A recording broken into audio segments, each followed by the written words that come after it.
নমস্কার, শুভ সকাল বন্ধুরা। আমি টিনা আর আমার টিনা ভিলেজ ব্লগের আরও একটি নতুন ব্লগে তোমাদের সবাইকে জানাই অনেক অনেক স্বাগত আর অনেক অনেক ভালোবাসা। আশা করছি আমার এই ভিডিওটি তোমরা যে যেখান থেকে দেখছো সবাই অনেক সুস্থ আছো আর অনেক ভালো আছো, আর তোমাদের ভালোবাসায় আমিও অনেকটাই ভালো আছি।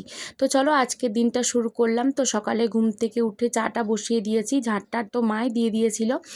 আর এখনও পর্যন্ত প্রচুর কাজ আছে। আর সকালে ঘুম থেকে উঠে দেখি না এত গরম।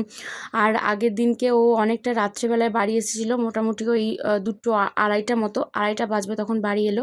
তো তার জন্যে আর কি এখনও পর্যন্ত বাড়িতেই আছে। তাছাড়া অন্য দিন তো 6টার মধ্যে অফিসে চলে যায়। তো আজকে এখনও 7:30 পৌনে 8টা মতো বেজে গেল, এখনও পর্যন্ত ঘুমিয়ে আছে, ওকে ডাকিনি। আর বাবু দেখো কি করছে, এখানে ওর বাবা বাড়িতে আছে বলে ও আজকে অনেকক্ষণ পর্যন্ত ঘুমিয়েছে, তারপর পড়তে বসেছিল। তো এখানে এসেছে জেঠু ওর বাবুর চুলটা কাটতে, বলা হয়েছিল আগে থেকে যে একটু আসবেন বাবুর চুল কাটতে। তো প্রথম দিকে তো ঠিকঠাক ভালোভাবেই করে নেয়, কিন্তু শেষের দিকে 3-4জন করে লোক লাগে ওকে ধরতে। তো যাই হোক, ওরা ওইদিকে ওটা করুক আর আমি এদিকে কাজকর্ম সেরে নিই। তো সবাইকে চা দিয়ে দিয়েছিলাম। খাওয়া দাওয়া হয়ে যাওয়ার পরে সমস্ত বাসন যখন পেলাম একসাথে, তখন একসাথেই মাজতে শুরু করলাম। আর মা হলে কি হয়, মানে একটু একটু করে মা মেজে নেয়, কিন্তু আমার মনে হয় যে একেবারেই সব কিছু করে নিলে আমার বেশি সহজ মনে হয়, তাই আমি ওরকমভাবেই করি। তো মা আজকে তো এটা করতে পারিনি, কারণ ওইদিকে বাবুকে নিয়ে ব্যস্ত আছে। তার জন্যই তো আমি বললাম যে আমি করে দিচ্ছি, কারণ প্রচণ্ড রোদ হয়ে যাচ্ছে এখানটা।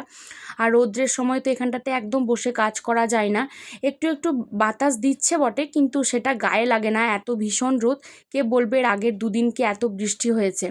তো আজকে শরীরটাও ভীষণই মানে খুব একটা বেশি ভালো নেই, কারণ আগের দিনে রাত্রে ভালো ঘুম হয়নি, তারপর আবার গরম ভীষণ। তো এই সব কিছু নিয়ে, আর কারেন্টটাও বারবার করে চলে যাচ্ছে, কারেন্ট থাকে না বললেই চলে একদম এখানে, কি আর করা যাবে। তো চলো আজকে দিনটা শুরু করি, আর ব্লগটা সম্পূর্ণ দেখার অনুরোধ করলাম তোমাদের কাছে।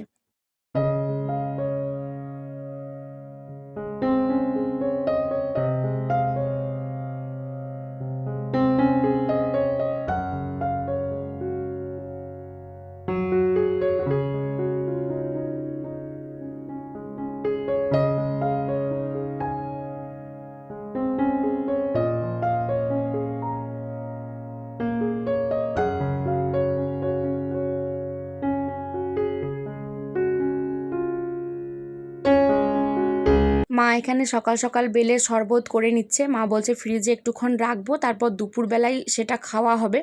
আর এখন থেকে না করে নিলে ইতিমধ্যেই 2-3টে বেল নষ্ট হয়ে গেছে, 5টা মতো ছিল, তার মধ্যে একটাই ভালো পেয়েছি, বাকিগুলো সব নষ্ট হয়ে গেছে, ফেলে দিতে হলো। আসলে তেমনভাবে খাওয়া হয় না, তো তার জন্যই। আর এখানে দেখো কড়াইটার কি অবস্থা, আমি রান্নাবান্না করে নিচ্ছি, রান্নাবান্না করে নিই, স্নান করব। তো কড়াইটা মানে আলু ভাজা বসিয়েছিলাম, তো বসিয়ে দিয়ে ভুলে গেছিলাম, তো একটু একটু নিচে লেগে গেছিলো, তার জন্যই কড়াইটা পুড়ে গেছে। তো চাইলে কড়াইটাকে একটু ভালো করে মেজে নিয়ে তারপর করা যেত, তো মানে ওই যে বলে না কুড়ে মানুষ, তো সেটা হলে যা হয় আর কি, তার জন্য আর সেটা করিনি, ওটাতেই রান্না করব, একদম শেষে ধুয়ে দেব। তো এখানে দেখো আজকে হবে পটল, আলু, সয়াবিন আর পেঁপে দিয়ে একটা তরকারি হবে।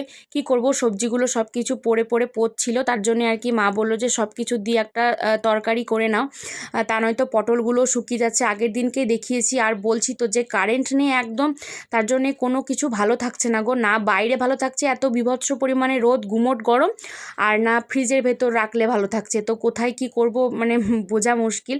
তো এখানে দেখো সমস্তটা আমি সেদ্ধ করে রেখেছিলাম, কারণ সয়াবিনটাকেও আমি একটু প্রেশার কুকারে দিই, তা নয়তো বাবু খেতে পারে না, মানে বাবুর জন্যই আর কি এতটা সেদ্ধ করতে হয়। তাছাড়াও আমাদের বাড়িতে না কেউ এরকম এত শক্ত সবজি খেতে পারে না। তো যাই হোক, এই দেখো এখন আমার রান্না বান্না করা হয়ে গেছে, আর আমি এখানে বাবুকে খাওয়াতে চলে এসেছি। তো ওর মেনুটা তোমাদেরকে একটু দেখিয়ে দিলাম। মানে কি আমি আমার ছেলের জন্য কোনো রকম আলাদা করে রান্না করি না, আমরা যেটাই খাই সেটাই ও খাই, শুধুমাত্র ঝাল একদমই দিন আর লবণ অল্প দিই। এখানে করলা আলুর সেদ্ধ, এখানে আছে দই, আর এখানে আছে আম দিয়ে, আলু দিয়ে আর বেগুন দিয়ে একটা টক, আর এখানে পটল, আলু, পেঁপে, সয়াবিন দিয়ে তরকারি, আর ডিমের অমলেট করে দিয়েছি। তবে ও না এটা খায়নি, মানে ডিমের অমলেটটা একটু মতো খেয়েছে মাঝখানটা, তো আশেপাশেগুলো খাচ্ছে, তখন আমাকে বলছে বলছে যে এরকমটা করলে কিন্তু আমি পরের দিন থেকে আর ডিম খাবো না। মানে ও পোচ খেতে ভীষণ ভালোবাসে, যেন কুসুমটা দেখা যায় সেরকম পোচ খেতে খুব ভালোবাসে, কিন্তু অমলেট একদম খেতে চায় না। আর দেখো করলা আলু সেদ্ধ বাচ্চাদেরকে খাওয়ানো যায় না, তো আমি ওকে খাওয়ানোর চেষ্টা করেছি এবং ও কিন্তু খেয়েছে ভালোভাবে, মানে ওর কোনো রিয়াকশান নাই। প্রথম দিকে মুখটা একটু প্রথমবার দেওয়ার পরে একটু কেমন করে, কিন্তু তারপরে কিন্তু ও খেয়ে নিচ্ছে। আমি ওকে জিজ্ঞাসা করছি, ভয়েসটা এখানে দেওয়া হয়নি, যে বাবু কেমন তেতো লাগছে, তো বলছে ভালোই লাগছে। তো যাই হোক, একদম চলো সন্ধেবেলায় তোমাদের সাথে কথা হবে। তো এই যে এখন মোটামুটি 8:30 মতো বাজে, মাঝখানে কোনো কিছুই আর তোমাদের সাথে শেয়ার করা হয়নি, কারণ একবার করে কারেন্ট যাচ্ছে আসছে এরকমটা করছে, তার জন্য আর কোনো রকম ভ্লগ করিনি আমি। তাছাড়াও খাওয়া দাওয়া রান্না করার পরে আর কোনো রকম কাজ তেমন থাকে না, তাই একটু শুয়েছিলাম। তারপর বিকালে উঠে মোটামুটি বিকালে কাজকর্মগুলো সেরে নিয়ে তো আমি এখন ফেস প্যাক মাখছি। তো ফ্রিজে কিছুটা দই পড়েছিল, টক দই, তো মা বলছে টক দইটা কি ফেলে দেবো, কারণ এটা আর খাওয়া যাবে না। তো আমি বললাম যে খাওয়া না যাক, কিন্তু মাখা তো যাবে, তাই আমি হলুদ আর টক দই দিয়ে একটা ফেস প্যাক বানিয়ে নিয়েছি। তোমরা এটা করতে পারো, অনেকে সেনসিটিভ স্কিন হওয়ার জন্য অনেক প্রোডাক্ট মাখতে পারো না, বাট এই হোম রেমেডিগুলো তোমরা করে দেখতে পারো, কারণ এগুলো তোমাদের স্কিনে যদি কিছু ভালো না করতে পারে, বাট কিছু খারাপ কিন্তু তোমাদের করবে না, মানে কোনো রকম মুখে ব্রণ ফুসকুড়ি কিচ্ছু উঠবে না। আর এটা ভীষণই ভালো আমাদের যাদের ড্রাই স্কিন, মানে আমার ভীষণই এক্সট্রিম লেভেলের ড্রাই স্কিন, তো আমাদের যাদের ড্রাই স্কিন না তাদের জন্য এটা ভীষণই ভালো, কারণ দইয়ে ভীষণ পরিমাণে যে তেলুক ভাবটা থাকে সেটাতে ময়েশ্চার হয়, মানে ভীষণ ভালো লাগে আমার এটা মাখতে, বাট সবসময় তো দইটা অ্যাভেলেবেল থাকে না, তার জন্যই তো। তো এটাকে না আমি একদম ধুয়ে ফেলবো না, মানে এখন মোটামুটি একটু হালকা গরম জলে একটা টিস্যু দিয়ে ভালো করে মুছে নিচ্ছি। 1 ঘন্টা পরে গিয়ে আমি আর কি মুখটাকে ভালোভাবে ধুয়ে নেব, তারপর নাইট ক্রিম মাখবো। তো আমার ওই 18 বিঘা কপালটাকে ইগনোর করে বাকিটা দেখো, তোমরা অনেকটাই পার্থক্য বুঝতে পারবে।